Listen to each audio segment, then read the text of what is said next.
Welcome, CEOs. I am Hermione Olivia, and I invite you to cherish every opportunity to connect the dots. CEO Yourself was created as a destination for motivation and to inspire you wherever you are on your journey to become the CEO of your life. Coming up on this week's episode of CEO Yourself.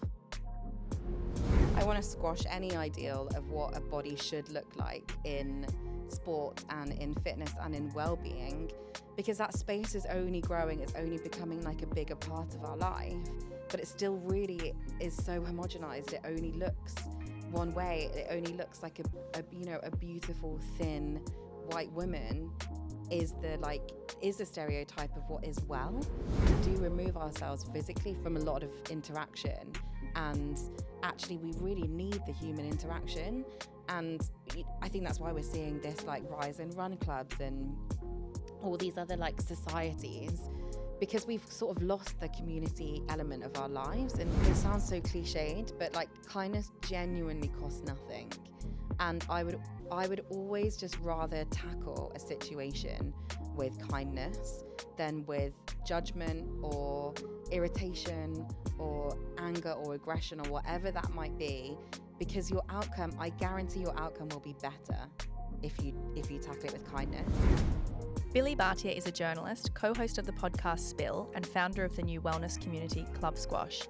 On today's episode of CEO Yourself, we deep dive her CEO superpower, kindness.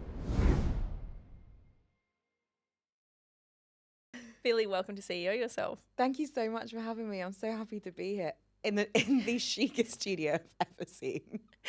Billie just said that it feels like we're standing inside a wedding dress. Not in a creepy so way, true. like not under a skirt, but just like cocooned by luxury wedding-esque drapery, which is beautiful. It does feel like we're in a wedding dress in a good way. Thank you so much for being here. My pleasure. I've been so looking forward to this episode. Me too. And to deep diving your story. I've watched you from afar and long admired all of your work. Oh, thank you. So I'm so excited to share it with our audience. Tell us about you. Where are you at? So, I feel like I'm at school, you know, when they do the icebreaker, like stand up and say your name and a fun fact, like, hi, my name's Billie. I guess I am a journalist and brand consultant. I have a podcast too with my bestest friend, Sasha. And in the last 2 years, I went freelance from working in magazines for 10 years, which was a really big change. And yeah, this isn't how I planned my life to be. One bit, I studied law. Actually, I did classics as my undergrad, which is really nerdy. And I wanted to teach Latin. That was actually like my dream job. And then I realized nobody actually wants to learn Latin, so I quickly pivoted to law. And that was I guess that was kind of the long-term plan. My dad's a lawyer, and I come from an Indian family, and it was very much like, okay, these are your 3 career options: doctor, lawyer, dentist. Which one do you want to be? And yeah, I saw how much he loved his job, and I was like, okay, yeah, I can do that. No, I can't do that. I finished law school and hated it. Oh, so you got all the way through. Yeah, I finished it. Well I done. would have started either training to be a barrister or training to be a solicitor, and I just didn't love it. And I realized quite early on that like you do really have to love what you do to, 1, be good at it, and 2, like beat other competition, because the workplace is competitive, and if you don't love it, I think it really shows. And I was like, this is going to be embarrassing in an interview, and they're like, why do you want the job? And I'm like, I'm actually not sure I do. Yeah, you should probably give it to the next guy. But I always loved writing, but I never really thought I was particularly good at it. It was just kind of more like a passion. I actually remember when I was I think I was 11 or 12, and we had to write like a short story, and it was only meant to be like a 1-pager. And I wrote like 40 pages of the short story. And I think my mum was like, either our child is unhinged or like an overachiever. Or she just really I'm going to go with writing. overachiever. Yeah. Well, I'll take it. Yeah. But yeah, I guess like the writing kind of stuck with me. But again, I didn't think I was like exceptional at it. And I always presumed to like be really successful in any job, you had to be super exceptional at like a skill, like something that's really tangible. But yeah, I finished law school and had a moment of like, what am I doing with my life? All my friends are moving to London for like real grown up big jobs, like grad schemes and working for like companies that I'd heard of and, you know, big fives and whatever. And I was like kind of a mess, really. I was like working in a restaurant, working in a bar, like no idea what I was doing. And by pure luck, really, and timing and 1,000 emails to every magazine later, I managed to get a 4-week placement at Sunday Times Style, which was my first like foray into mags, and then quite quickly realised from there it's actually a very small industry and everybody seemingly knew each other. So when I said, oh, I'd love to go to like Vogue or wherever, they were like, yeah, okay, no problem. Well, we'll put you in touch because my mate works there and my mate works there. And it's this very like, very connected, very small, very intimidating industry. And that's really how it began. But I never had this like big vision of working in magazines because I was like, girls like me just don't do that. Girls that look like me particularly don't do that. Like, we've all seen The Devil Wears Prada. There's not one single character in there that looks anything like me. So, you know, it just sort of felt like a silly idea. And I think it wasn't like purposeful that I was like, no, I'm gonna beat the odds and I'm gonna do this and I'm gonna overcome this stigma. I think I just thought, what do I really love doing? Like, I actually really love this. So I kind of need to work out how I can stay and how they can let me stay, because that definitely felt like a part, not of the problem, but something to overcome. Like, how do I win these people over so that I can stay in this industry and give it my best and see where that could take me? How did you win them over? I think I worked really hard, and I don't think people like saying that about themselves because it feels self-congratulating. But I did work really hard. I tried my best at everything. So if any task anyone set me, I was like, I can do this. Yeah, no problem. I will make this happen. And I was nice to people, which which is where your CEO superpower came in. What? Which I knew instantly without even knowing you very well. You have the most extraordinary reputation in the industry. That's just the truth of the matter. And I mean that hand on heart. Billie, you are the girl that everyone lights up when you walk into the room. You're the person that everyone speaks so highly of. And so when I reached out to you, I had the audacity to say, I think I already know what your CEO superpower is, and it's kindness. Well, I was really like blown away by how lovely that was for someone to say about you, because I think as that is the kindest thing someone could say, that you are kind. And it is, I do think that I am that person, but weirdly, like, it's not something I can ever be to myself. And I think a lot of people that maybe come on this podcast and have a superpower and are really good at something, I think actually internalizing what their superpower is to themselves and like reflecting it back is probably the difficult part of it all. Like, for me to be kind to somebody else is so easy, like easier than putting one foot in front of the other. But to be kind to myself is like almost impossible. But maybe we should get back to that later. No, but that's extraordinary to hear. And I have to say, it is interesting to go on the journey with guests as to what their CEO superpower is. Yeah. Probably 2% have said, I know what it is and this is it and this is why. Everyone else struggles to find or to identify something that they're really good at. Yeah. Where, as you said, it's very easy to tell other people how fabulous and amazing they are, but to reflect on yourself, we're so quick to see our own faults all the time. Oh, it's like almost second nature just to see the bad and not like actually see the good. So for you to say it and you know, in this environment and those like the loveliest testimonial ever, I want that on right at the top of my website, it is really lovely and not an outcome I thought would be achievable in this industry. But I kind of couldn't, I worked out very early on, there was no point trying to change myself to fit this industry because I was never going to fit it. It was like trying to squeeze, you know, something into a hole it was never going to fit into. So I was like, I've got to work out a way to like wrap myself around this instead of trying to fit through it, because it's just not going to happen. Did you experience discrimination along the way, or was it more an internal dialogue? I think both. Like, I don't think I ever thought I was good enough, but that was affirmed through like multiple experiences.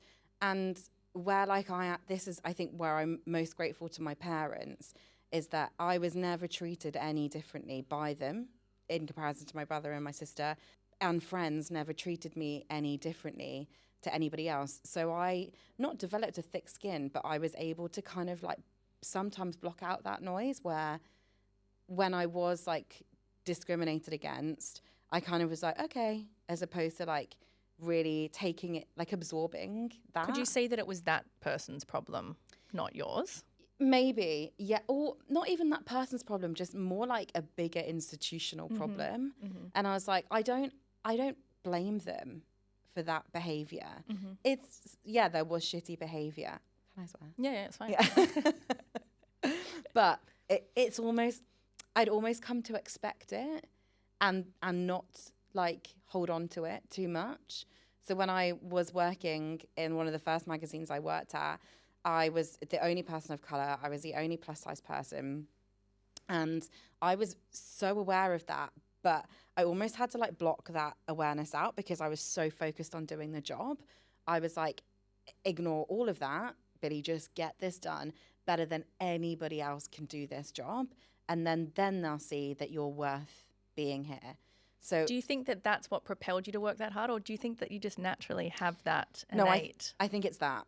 That's so interesting. I think I learned from a really young age, and I know that we touched upon this earlier about being exceptional, but I learned that I had to be better than average. Not better than everybody else, but I had to be above average to kind of like adjust the markers so that I was leveled as the same as everybody else. If the way I looked was putting me down here, but my output was putting me up here, it balanced. So I had to kind of like sort of tilt the tipping scales in my favor. And I knew that like aesthetics were only going to get me this far. So I was like, right, if I can be charming and smart and be good and be kind and funny and hopefully funny, then I can boost this side of the scales so that I'm safe enough to stay. And that you did. Yeah, and that's what I think. You didn't just have the meat, you kind of threw yourself out there. I guess I pitched hard. Yeah. So you built this incredible, hugely successful career for yourself in journalism. Thank you. You now have a podcast with your best friend. Yes. Tell us about the Spill. So Spill kind of came about really organically, in that these were conversations that my co-host Sasha and I have been having our whole lives. So we met at primary school. I was 7, she was 5. My version of events was way more entertaining than hers. I like to label her as my childhood stalker. And she would follow me around school. And we really bonded as kids, and our families really bonded, and we've sort of grown up together. And we've faced a lot of like, not adversity, because I'm not a victim of anything. Like really, most things that have happened in my life are like, not my fault, but like circumstances that I've created or that I've made. Like and that's off tangent, but like, that's why I guess I don't blame people for why they can behave in certain ways, because I think I absorb quite a lot of the reason behind why people have behaved that way. Why do you do that? No, I probably should go to therapy about it, but I don't think you should do that.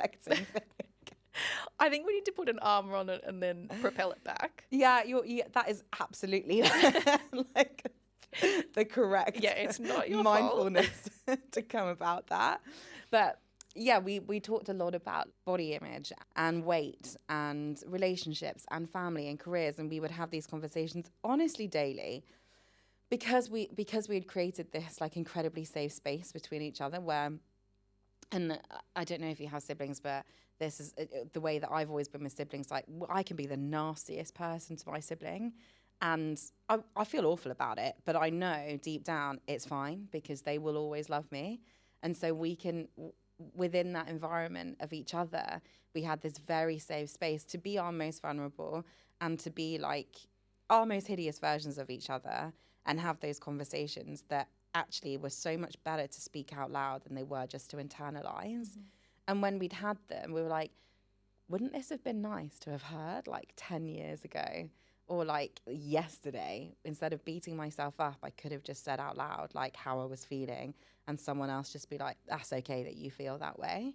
And that's why we were like, maybe we should publicize these very candid, very like exposing conversations, which have been very confronting to have out loud in a room full of other people, and then put on airways to be listened to by lots of other people. She is so candid, as are you, but I met her recently and we sat next to each other at an event. She was just at Roxy's dinner.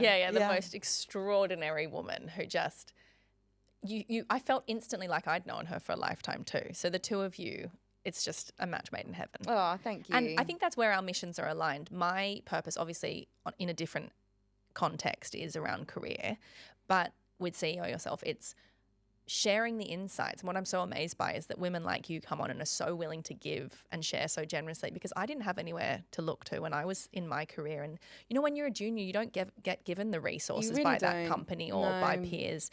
You don't have access to information from experts as to like, how did you get there? How did you build that business? How did you pivot? How did you grow? So I'm so glad that we're doing this, because our younger selves could have really used it. Massively. And like, you know, the fashion industry, for all its like brilliance, the failings are also so vast. Like, there wasn't this structure of personal progress, or like, what, you know, I don't even know what the acronyms are that people in corporate jobs use where they do like personal development programs, because that it just didn't happen. We were all just making it up as we went along. 100%. And we had these incredible like women ahead of us that we could look up to, but our access to them was so limited because, you know, their jobs are really demanding. They weren't really used to that mentor-mentee kind of relationship. So I do really think like, yes, this is like almost a healing exercise for myself.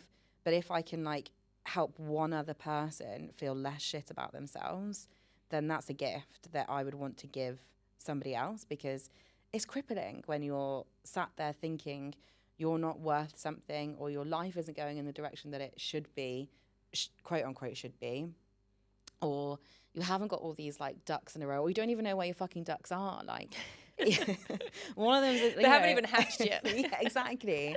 And I think that's what we wanted to achieve with the podcast, and Spill really it's become like bizarrely such a comforting like place for us, even though it's at its core it is like so deeply exposing.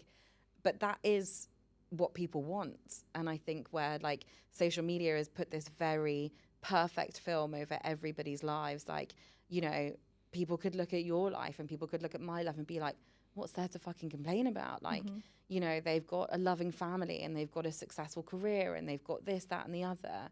But it really just doesn't paint like a true picture of a person. It is a window into somebody's life. And so it's all a facade. And that's one of, I ask it on almost every episode. Yeah. I'm like, what's it really like behind the scenes? Because from my experience, the people around me who have the most perfect profiles are often not the most, but often have real demons or are struggling behind the scenes or whatever it is. Like, just because you can perfectly curate a feed doesn't mean... And that's the word, isn't it? It's curated. This is like a specifically chosen edit of someone's life, and then tweaked, and then, you know, like flourished with a nice caption, like... There's 50 photos and we're choosing the best one. Minimum, yeah. 50's not enough. I like disgustingly looked at my photo album yesterday. I was like talking to a friend and they were like, oh my God, I whittled my camera down to like 2,000 pictures. I was like... I have hundreds of thousands. How? I have 167,000 photos. I think I'm up there with you. Oh, thank God. But then think about it. It has been collected over, you know, now well, best part 10 like years. 10 years. No, it's not like the last year. But yeah, out of that 167,000, you're only seeing one or two. So don't worry about it. It's not real. It's not real. Okay, so you have then brought out Spill, which is wildly successful and incredible. If you haven't listened to it, please go and find it. We'll put it in the show notes. And you have a new business venture to announce. I do. So I probably should start with the name of it. I'm like, this is my elevator pitch to business people. I'm like, Hermione, you're my tester. Yeah, we're now on Dragon's Den. Go. Okay, so... scared. It's called Club Squash. And it first and foremost is a community for people to experience movement, exercise, sport in a safe environment that is accessible and available to everybody and anybody. You can be whatever shape, size, ability, age. Like, there is no discrimination to this, because fundamentally, I don't think there should be any discrimination in exercise, which the irony of it is that that is probably the most exclusive place to exist. And when I was growing up, sport was such a huge part of my life, like my entire personality, basically, which Sasha brings up almost every episode when I'm like, anyone want to talk about an adult? Which sports did you play? I played netball, squash, tennis, hockey, swam, rounders. I did everything. Mm-hmm. And I loved it. There were ones I was better at than others. Like squash is my absolute favorite sport. And Why did you love sport so much? Because it was a safe space. Weirdly, it was the safe space. Like, I loved it because it made me feel good. It made my brain like switch off, and it also stopped me from being bullied. Like, you know, I was like the chubby Indian kid, and which was very easy to be picked upon. But people can't get you when you're good at sport. Like, there's lots of other things they could potentially bully you for, which, you know, we do not support any form of bullying. But I was like right for picking an easy target. Also, like, add the curly hair into the mix, it was total chaos. But because I was good at sport, I was almost untouchable in that sense. Like, you know, you think about who's going to get picked last at the gym class, and they're probably the kid that is so devastatingly the one that people are bullying. But if you're picked first, they can't get you. So I was like, if I make myself really good at this, I can't be bullied. And so I did that. And I do think I was lucky that I naturally have like pretty decent hand-eye coordination. I can't run. I'm like not physically fit at all, like in that sense. But I was like, I worked out how to get around that. Like netball, I was goal shooter. Mm-hmm. Minimal running, but everybody loves you because you can get the ball in the net. Mm-hmm. And you're kind of the hero. You're the hero. Mm-hmm. And I guess that's kind of what it boiled down to. Like, I wanted to be the hero. And so it was the same with squash. Like, I wasn't good enough for tennis because that required a huge amount of running. But I worked out how to be really good at squash without really doing much. I worked out that if you nailed your serve, you got it in every time. And they can't return it, it's a point where you don't really have to run. Like, if they can't get it back, you're like, over to the next side. How did you improve so much? My dad was a really good squash player, and he got me into squash when I was about 11. He took me on my 11th birthday. And in fact, both my parents played. And I loved it. Like, there was this huge therapy of like whacking a ball. And I was almost addicted immediately. I was like, I want to play this every day for the rest of my life. And I did. I played like from 11 to 18, 2, 3, 4 times a week. I had coaching. I was dedicated to it. Like, I wanted to be really good at it. And I played for my county. I played for East Midlands. Like, I loved it. And what I loved most about it, and this is probably like so egocentric, I loved that people thought I would be shit. And I would kind of ham it up, like, and then you just ace it every time. And they would look at me and be like, please, like, this girl is not going to beat me. She's twice the size of me. She's not running for any single ball. And I'd like deliberately like trip up the first, like, in the warm up. I'd be like, oh, missed it. Like, oh God, this is hard, isn't it? And then the game would play and I'd be like, whoosh, and they're like, ah. Maybe you're not so kind after all, you cheeky sock. Yeah, just a big old meanie. But this is what I want club squash kind of to stand for. And it's not squash in the sense of like, that's just the sport we're doing. Like, I want to squash any ideal of what a body should look like in sport and in fitness and in well-being, because that space is only growing. It's only becoming like a bigger part of our life, but it still really is so homogenized. It only looks one way. It only looks like a beautiful, thin white woman is the stereotype of what is well.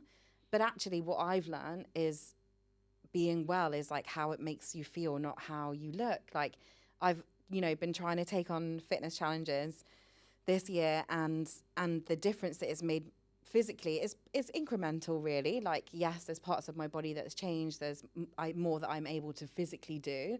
but the mental difference has been overwhelming.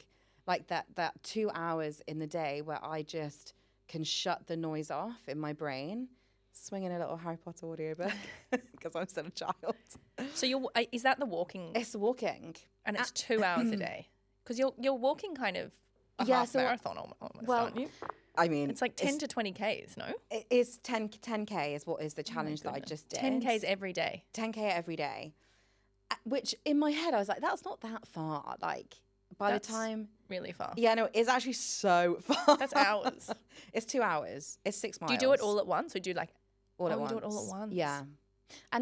And this is also like something I've learned about myself is that in order to kickstart something, I really only work in extremes. This is how I feel, and I think this is something that I'm hoping being part of Club Squash will help me with. Yeah. Is firstly, I think it's important to say, I don't know anyone who isn't intimidated by gyms and all these classes and everything. I don't know anyone who doesn't feel that same feeling walking in, and there's all these hot, beautiful people who, by the way, are also looking at everyone else being like, oh, they're all hot, beautiful people. You know, it is an intimidating industry. Totally. But for me, the hard part is I know how important it is and I know I need to prioritize it, but it's so easy for it to be the thing that just gets bumped off the list. Oh, totally. And then suddenly it's a week's gone by and a month, and then it's like 2 years has gone by and you haven't exercised for 2 years, and it's easy to do. Yeah. And that's where I was. Like when I worked in magazines, I found it impossible to like prioritize myself because I was so like dedicated to being good at my job. And I was that takes going the extra mile and the extra hours. That's the truth. It totally does. And I was also so fulfilled by that. Mm-hmm. Like I was like, this is where I want to put my efforts. And I think part of that was because I was like, I know I'm already good at this. So I only want to stay in this safe space of doing something I already know I'm good at. And that's also a big problem with exercise is that people think they're already bad at it. They're like, I can't do that class because I can't do yoga because I'm not flexible. And I can't do HIIT because I'm not strong enough, or I don't have like that cardio burst within me, or I can't go on a 10K walk because even after 20 minutes, like my back starts to hurt. So we make these, not excuses, but like we ration ourselves that actually just doing things that are good for us or make us feel good is where we should prioritize our energy. But the problem with that is that you can't grow. I convince myself that I'm too tired to exercise when in actual fact I know, if I'm being honest, that it will give me energy. Yeah, but it doesn't take away from that being a hard thing to do. And what I want this community to really feel like is that there's a support system within that in order to do those hard things. This is your gateway to feel enabled and empowered to like confront the tough things, but in a space where everyone is cheering for you. No one's there to tear you down. Everyone's like, if you can do it, I can do it. And it kind of came about because of that, like because people were messaging me saying, fuck me, because I can see someone like you doing this. That makes me feel like I can do this. But if all you're seeing is perfect, it's like there's no point even bothering. I don't even want to put one foot outside of the house then, because that is so far away from where I'm at. It's unachievable and it's inaccessible. So count me out. I can't do it. This is such a noble cause and I'm so excited to be part of it. How will our community be able to engage in this and be part of it if they're not in London, for example, if they're in other regions? We have an international listenership. At the minute, it will be a bit of a London thing because I want there to be physical elements to it. So there will be a kick-off with a walk, and then there'll be other activities that we do, whether that's like squash or basically... I'm not coming up against you. I used to coach, so I'll teach everybody. Okay, perfect. No, you will and you'll win because I'm actually rubbish now. But there'll be squash and paddle and boxing. I suppose the way that the community will be built out eventually in long form is that there could be like an online platform that people can do classes with and belong. Yeah, I honestly haven't like worked out what the schematics of it are. Probably like within the next 3 to 5 years, but the immediate future of it would be in-person activity. And I think actually that's quite key for this and for how people interact with exercise is that I think whether it's a COVID thing or the way that our lives work now, like we do remove ourselves physically from a lot of interaction, and actually we really need the human interaction. And I think that's why we're seeing this like rise in run clubs and all these other like societies, because we've sort of lost the community element of our lives. And if we think back to like our parents' generation, they were part of so many clubs and societies and communities, whether that was like tennis club or like a local village thing, or, you know, they went and played, like you said, like, what's that bridge where I feel like everyone over 60 starts to get into bridge, or like men playing golf. Like there is this very much like human element interaction that happens, and we've lost so much of that I think it's really key to bring that back. Because so you're kind of like an online accountability partner. I guess so, yeah. Because I have to say, the 2 times in my life when I've been the fittest, healthiest, strongest are with 2 different friends, and it just became a part of our lifestyle and our routine, and we didn't even talk about it. It was just like, you know, on Tuesday night at 7:00 we do spin, on Thursday morning we walk and do, you know, around the park 3 times, and you didn't even have to plan it. We just did it. Yeah. And then you get to the end of the week and you're like, wow, I've, you know, done a Pilates, 2 spin, whatever. You're just fit and healthy and active, and you have this amazing connection with this friend, and they're across everything in your life. Yeah. But then life gets in the way and you have kids, and suddenly, for me, you're back at square one if you haven't done it for a year. Yeah, and that's the thing. You can kind of like peak and trough with exercise so quickly that like you said, the accountability there. I don't work out harder than when I'm with somebody, and I don't know whether that's like the competitiveness comes out of me where I'm like, I'm not going to get off this treadmill until they get off the treadmill, or like it's also just more fun. It is so much more fun. It's so much more fun. Like you have a real giggle, and it's therapy. Like if you walk with a girlfriend around the park, tick exercise done, tick cute coffee, tick like cap selfie, tick therapy. You've had a chat with and a you person. haven't had to spend all this money on dinner or drink wine or whatever. Exactly. Yeah.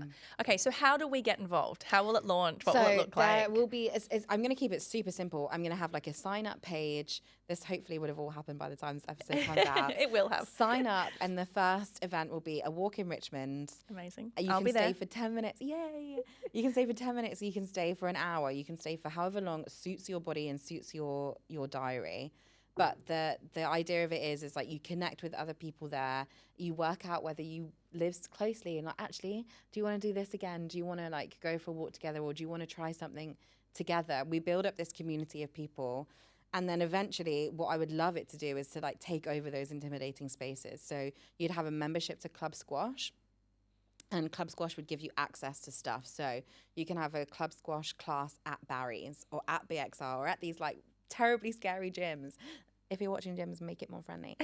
And that class is just Club Squash members, and it feels like not an intimidating place, but you've done it. You've done the intimidating workout, but you've done it with mates and with people who are like fucking high five you at the end. And I of hope it. you incorporate your challenges. Yeah. Because watching you has been so inspirational, and it has made me feel like, oh, I can go out there this afternoon in the rain and go for a walk. I'm even ready if it's for a for walk whenever you 15 want minutes. to. You know what I mean? Like, because you're there doing 10Ks online for 2 hours. But that's also the thing, right? The 15 minutes still counts. And this is what I'm trying to teach myself, because like I said, I've only sort of worked to these extremes where I'm like, no, I'm going to punish myself and do 2 hours until my feet are blisters and my hips are breaking. Like, then I'll know that I've done a workout. But actually that is such a toxic mindset to think only that counts. And what I'm trying to be kinder to myself and tell myself, like, no, the 30 minutes still counts. The 30 minutes is still a workout, 30 minutes that you still took for yourself. It doesn't have to be this extreme. If you can add in more in your week to build up to whatever your goal might be, fantastic. But that small block, it absolutely still counts. Or it's taking the stairs, the little changes. Yeah. They make such a difference. Oh, that could actually just never be me. I've got this like crippling fear that I'll get like halfway up the escalator and be like, I can't do anymore. And then there's someone behind me, and then I fall, and then I wipe out everybody. I catastrophize that situation every time I'm on an elevator. So let's go back. I mean, I could talk to you all day. Let's go back to your CEO superpower. Yeah. We've touched on it being kindness, and I've watched it serve you and your incredible career throughout the years. But for the listener, what's your advice to them about being kind? Because we do live in a somewhat ruthless world. Yeah. What would you say is an easy way that you can implement kindness in your personal or professional life, to have a positive impact? I think it sounds so cliched, but like kindness genuinely costs nothing. And I would always just rather tackle a situation with kindness than with judgment or irritation or anger or aggression or whatever that might be, because your outcome, I guarantee your outcome will be better if you tackle it with kindness. And I remember when I worked in a bar and I really fucked up. I completely forgot to put this woman's order through for her dinner, and she was on a date, and she looked so beautiful, and I could tell I'd ruined her night by not putting this check through. And she was like, "Where's our food?" And I was like, "Oh my God!" And I could have just been like, I could have lied and been like, "Oh, the chef's like did this," and I was like, "I'm gonna level with you. I completely forgot to put that check through. I am so sorry. You look amazing. He's so lucky to be here. Like I'm gonna make this right." And I was like, I could have turned that and been like shitty with her and been like, "I'm having a tough day too, and I just fucked up, and I'm really sorry." But I was like, if I'm kind to her, I actually think I could make this a cute story for their date. And anyway, fixed it up. Got the meal, threw in couple of free drinks, blah, blah, blah. She left me a £50 tip, which was like outrageous. She left me a £50 tip. She was like, "I'm so impressed with how you took accountability for what you did. You were like nice about the situation, and you just kept giving us free shit." And I was like, I wonder if they're still together. I hope so. It happened to me on my first date with my husband. Really? They completely forgot to put it through. And it was when it was like the eat out to help out. Maybe it was you, Billy. Yeah. And they came over and they said, "Last orders, if you want dessert, you have to order now because then you have to get out." And we were like, "We haven't even had our entree." Because we'd been talking so much we hadn't even realised. Sign of a good date. So yeah, maybe it's maybe it's a that's positive. Maybe they're still together out there living and like happily ever after. But you're right. It is about, I think a big part of kindness is taking accountability when you make mistakes. Yeah.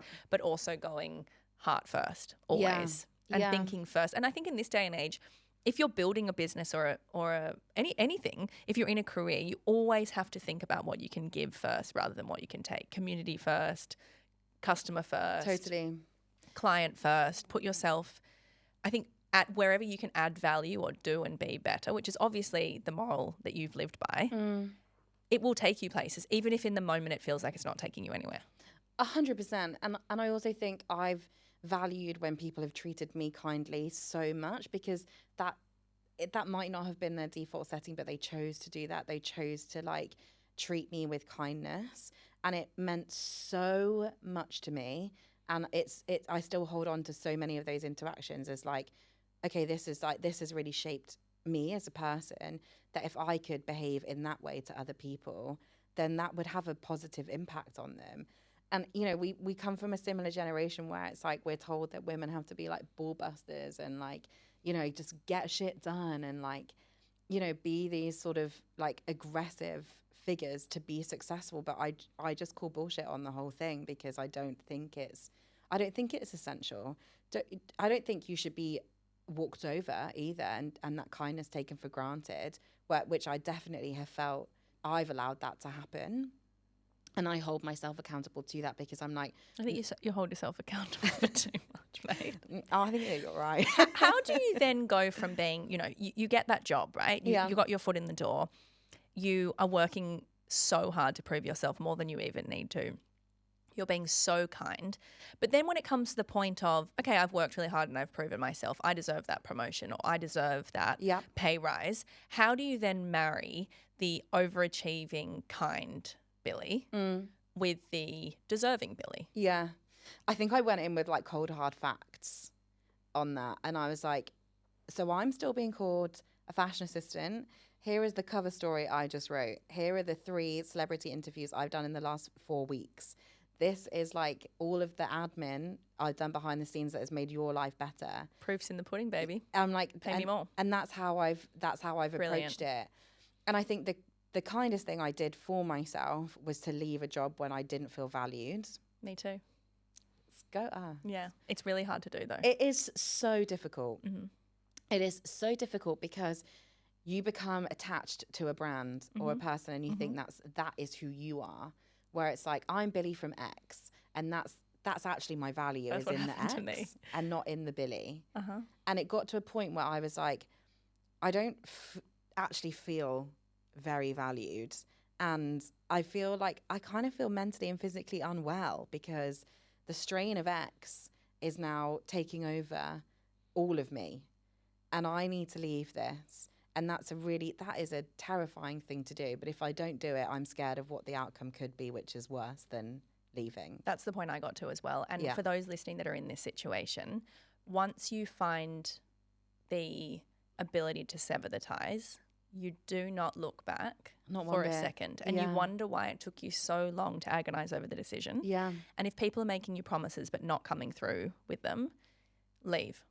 Because they're never going to. Leave. Because there is actually only so far kindness can take you in that situation until actually you just have to protect yourself. And that's where your kindness should be placed, on yourself.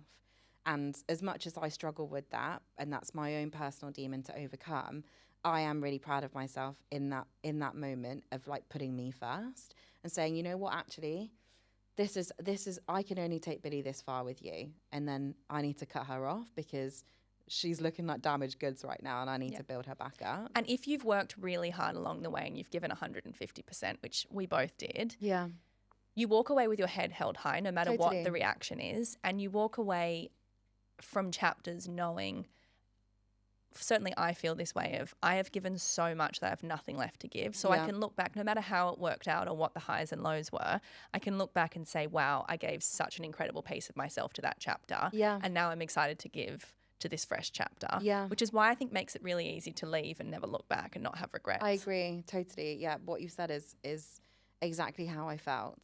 And it's a difficult process, but I agree with you that it's one that I'm really pleased that I made, and I, like I said, I didn't anticipate my life looking this way, but it is a series of like happy accidents. It's a series of like brilliant connections, and that's one thing that I will never take for granted in this industry. I did not think I would make mates. Like, I was like, ew, fashion industry, they're not my people. But it turns out like there's some really great people. So many of them are my people.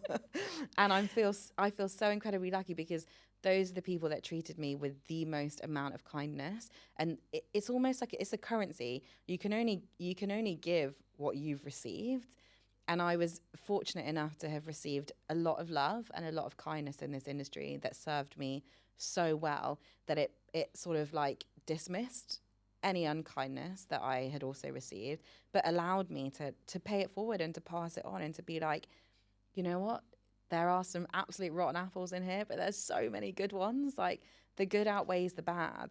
And I think if you can keep that in your head, whatever you're doing, and seek it out. It's like the law of attraction. 100%. If you keep looking for it, it keeps arriving. Yeah.